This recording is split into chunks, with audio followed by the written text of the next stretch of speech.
ओम शांति। आज 23 अक्टूबर 2022 की अव्यक्त मधुर महावाक्य। रिवाज है 13 अक्टूबर 1992। हेडलाइन है नंबर 1 बनना है तो ज्ञान और योग को स्वरूप में लाओ। अब मुरली सुनते हैं विस्तार से।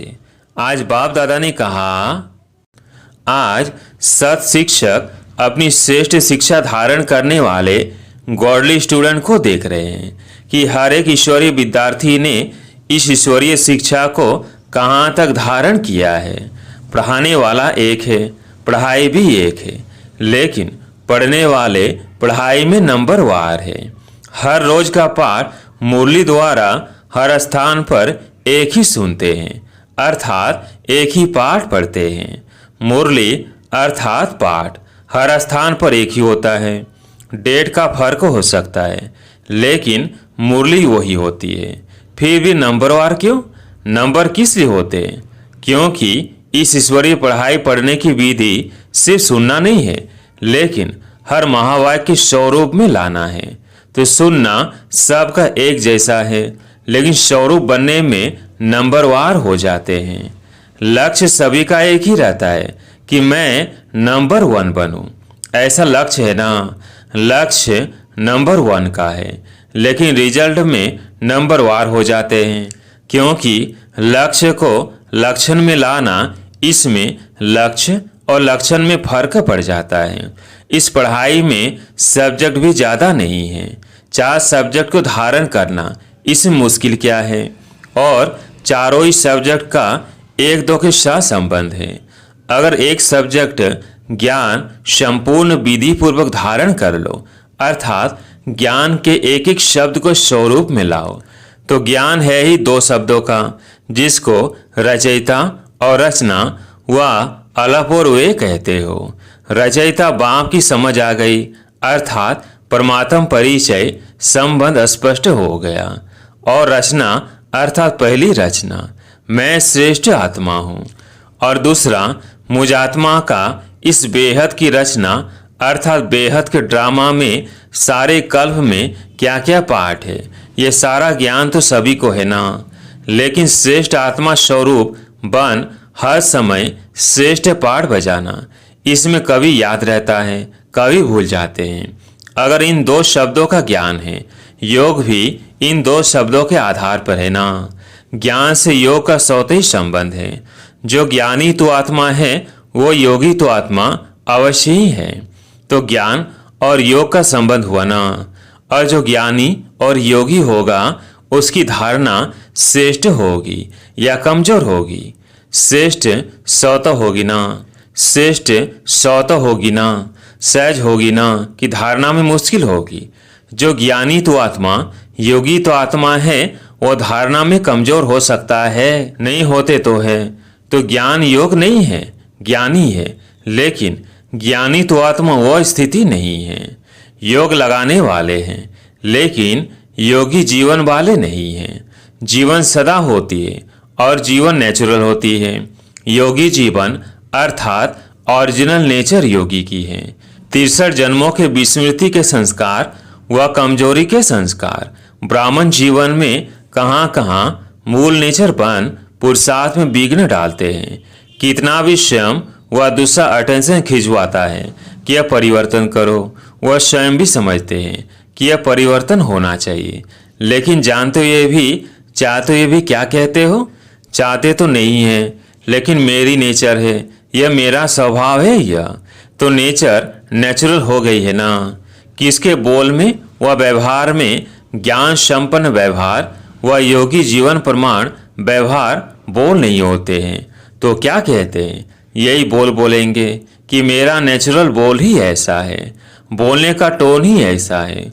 वह कहेंगे मेरी चाल चलन ही ऑफिशियल व गंभीर है। नाम अच्छे बोलते हैं, जोश नहीं है, लेकिन ऑफिशियल है। तो चाहते भी समझते भी नेचर नेचुरल वर्क करती रहती है, उसमें मेहनत नहीं करनी पड़ती है। ऐसे जो ज्ञानी जीवन व योगी जीवन में रहते हैं, तो ज्ञान और योग संपन्न हर कर्म नेचुरल होते हैं, अर्थात ज्ञान और योग यही उनकी नेचर बन जाती है। और नेचर बनने के कारण श्रेष्ठ कर्म, युक्ति युक्त कर्म नेचुरल होते रहते हैं। तो समझा, नेचर नेचुरल बना देती है। तो ज्ञान और योग मूल नेचर बन जाए, इसको कहा जाता है ज्ञानी जीवन, योगी जीवन वाला। ज्ञानी सभी हो, योगी सभी हो, लेकिन अंतर क्या है? एक है ज्ञान सुनने सुनाने वाले, यथाशक्ति जीवन में लाने वाले। दूसरे हैं ज्ञान और योग को हर समय अपने जीवन की नेचर बनाने वाले विद्यार्थी सभी हो। लेकिन यह अंतर होने के कारण नंबरवार बन जाते हैं। जिसकी नेचर ही ज्ञानी योगी की होगी, उसकी धारणा भी नेचुरल होगी। नेचुरल स्वभाव संस्कार ही धारणा स्वरूप होंगे। बार बार पुरुषार्थ नहीं करना पड़ेगा। किस गुण को धारण करो, उस गुण को धारण करो। लेकिन पहले फाउंडेशन के समय ही ज्ञान, योग और धारणा को अपनी जीवन बना दी। इसलिए यह तीनों सब्जेक्ट ऐसी आत्मा की स्वतः और स्वाभाविक अनुभूतियां बन जाती हैं। इसलिए ऐसी आत्माओं को सहज योगी, सहज ज्ञानी, सहज धारणा मूर्त कहा जाता है। तीनों सब्जेक्ट का कनेक्शन है। जिसके पास इतनी अनुभूतियों का खजाना संपन्न होगा, ऐसी संपन्न मूर्तियां स्वतः ही मास्टर दाता बन जाती हैं। दाता अर्थात सेवाधारी। दाता देने के बिना रह नहीं सकता। दातापन के संस्कार से स्वतः ही सेवा का सब्जेक्ट प्रैक्टिकल में सहज हो जाता है। तो चारों का ही संबंध हुआ ना। कोई कहे कि मेरे में ज्ञान तो अच्छा है, लेकिन धारणा में कमी है, तो उसको ज्ञानी कहा जाएगा। ज्ञान तो दूसरों को भी देते हो ना, है तब तो देते हो। एक है समझना और दूसरा है स्वरूप में लाना। समझने में सभी होशियार है, समझाने में भी सभी होशियार है। लेकिन नंबर 1 बनना है तो ज्ञान और योग को स्वरूप में लाओ। फिर नंबर वार नहीं होंगे, लेकिन नंबर 1 होंगे। तो सुनाया कि आज सत शिक्षक अपने चारों ओर किशोरी विद्यार्थियों को देख रहे थे। तो क्या देखा? सभी नंबर 1 दिखाई दिए, वह नंबर वार दिखाई दिए। क्या रिजल्ट होगी? वह समझते हो कि नंबर 1 तो एक ही होगा, हम तो नंबर वार में ही आएंगे। फर्स्ट डिवीजन में तो आ सकते हो ना, उसमें एक नहीं होता है।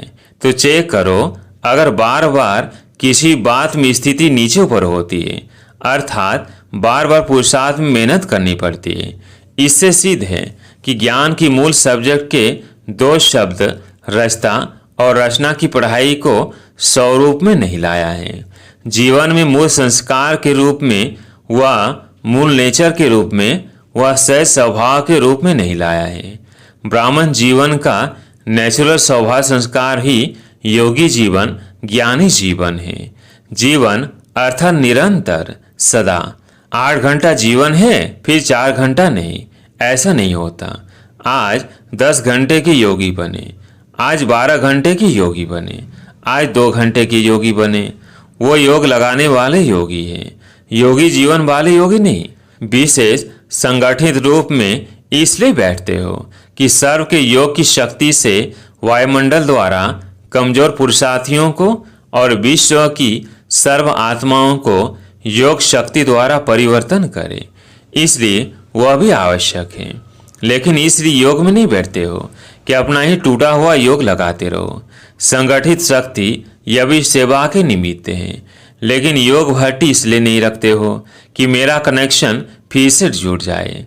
अगर कमजोर हो तो इसलिए बैठते हो, और योगी तो आत्मा हो तो मास्टर सर्वशक्तिवान बन, मास्टर विश्व कल्याणकारी बन, सर्व को सहयोग देने की सेवा करते हो। तो पढ़ाई अर्थात स्वरूप बनना। अच्छा, आज दीपावली मनाने आए हैं। मनाने का अर्थ क्या है? दीपावली में क्या करते हो? दीप जलाते हो। आजकल तो लाइट जलाते हैं, और लाइट पर कौन आते हैं? परवाने। और परवानों की विशेषता क्या होती है? फिदा होना। तो दीपावली मनाने का अर्थ क्या हुआ? तो फिदा हो गए हो या आज होना है? हो गए हो या होना है? हो गए हैं। तो दीपावली तो मना ली। फिर क्यों मनाते हो? जब फिदा हो गए तो दीपावली मना लिया कि बीच बीच में चक्कर लगाने जाते हो, फिदा हो गए हैं, लेकिन थोड़े पंख अभी है, उससे थोड़ा चक्कर लगा लेते हो, तो चक्कर लगाने वाले तो नहीं होना।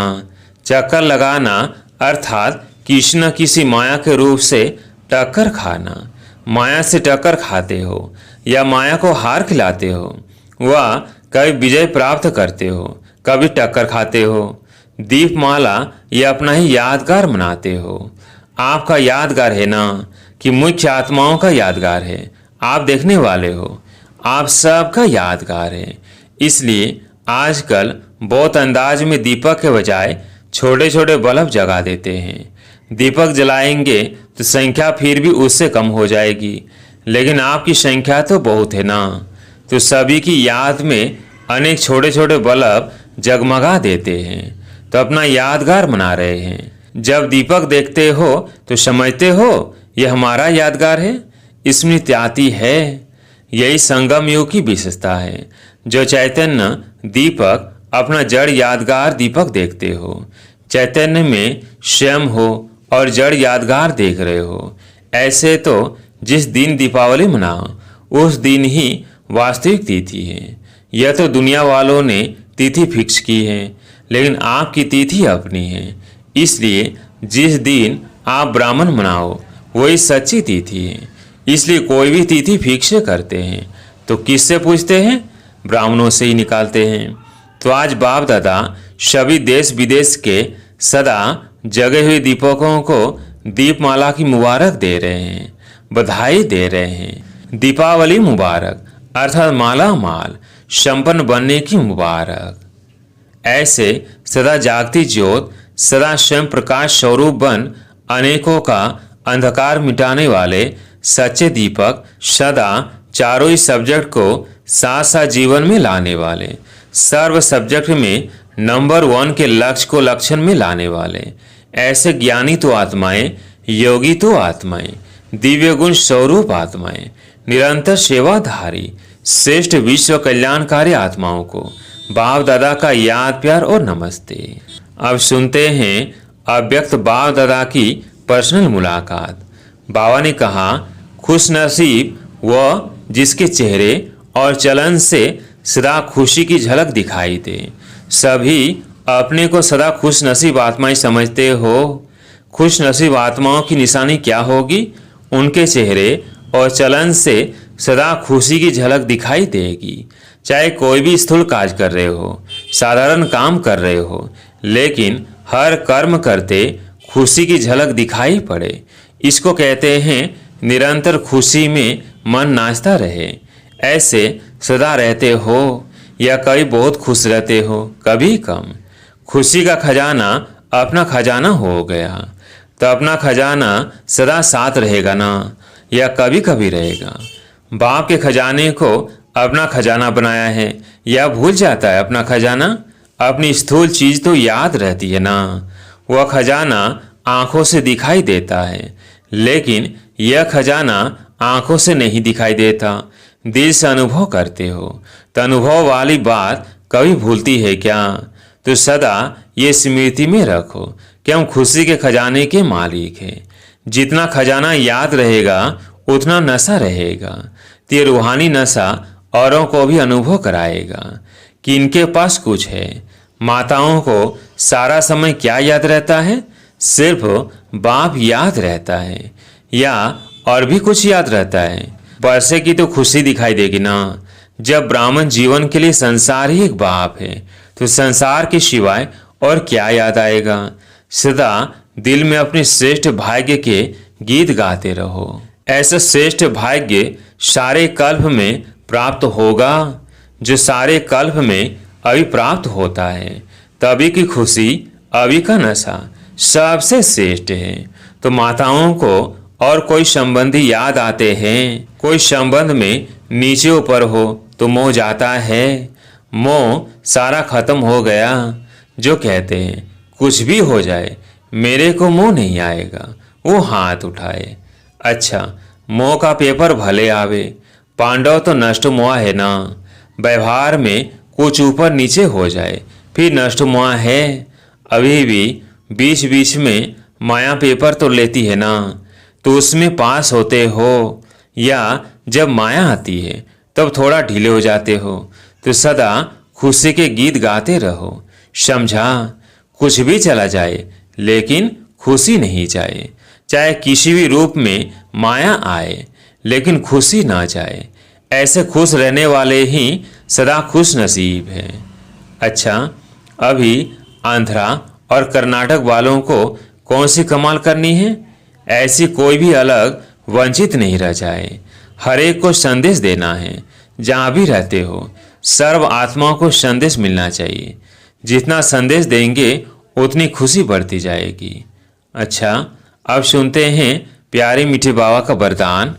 उमंग उत्साह के आधार पर सदा उड़ती कला का अनुभव करने वाले हिम्मतवान भवो। उमंग उत्साह के आधार पर सदा उड़ती कला का अनुभव करने वाले हिम्मतवान भवो। उड़ती कला का अनुभव करने के लिए हिम्मत और उमंग उत्साह के पंख चाहिए। किसी भी कार्य में सफलता प्राप्त करने के लिए उमंग उत्साह बहुत जरूरी है। अगर उमंग उत्साह नहीं तो कार्य सफल नहीं हो सकता, क्योंकि उमंग उत्साह नहीं तो थकावट होगी और थका हुआ कभी सफल नहीं होगा। इसलिए हिम्मतवान बन उमंग और उत्साह के आधार पर उड़ते रहो तो मंजिल पर पहुंच जाएंगे। आज का स्लोगन दुआएं दो और दुआएं लो, यही श्रेष्ठ पुरुषार्थ है। दुआएं दो और दुआएं लो, यही श्रेष्ठ पुरुषार्थ है। अच्छा, ओम शांति।